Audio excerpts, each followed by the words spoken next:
ang sukat ng tiles, na gagamitin natin ay 60 cm by 60 cm. Para mabilis tayo, kunin mo natin yung area ng tiles sa meter. Kunin natin yung area na tiles sa meter. So, i-convert natin yung 60 cm sa meter. So, para makuha natin yung area, 0.60 meter times 0.60 meter is equals to 0.36 square meter. Yan yung area ng tiles na 60 cm by 60 cm is equals to 0.36 square meter.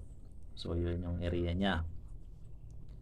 Ngayon, halimbawa, ang room na ita-tiles natin ay may sukat na 3 meter by 4 meter.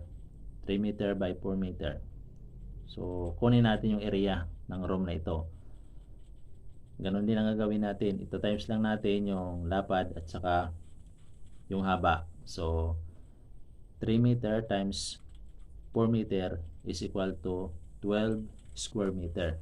Yun yung area ng room na ita-tiles natin. May mga calculator kayo dyan, pwede nyo sundan. Okay? So, para makuha natin yung actual na bilang na gagamitin natin na tiles sa 12 square meter na room, i-divide natin siya sa tiles. Yung area ng room, i-divide natin sa area ng tiles. Okay? Yan. Ang area ng room natin is 12 square meter. Tapos yung area ng tiles natin is 0.36 square meter. So, 12 divide 0.36 square meter. Okay, sundan nyo ba? 12 square meter divide 0.36 square meter.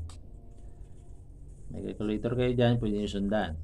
So, ito yung nakuha natin bilang na tiles. 33.3 pieces na tiles na 60 by 60 ang magagamit natin sa room na 12 square meter.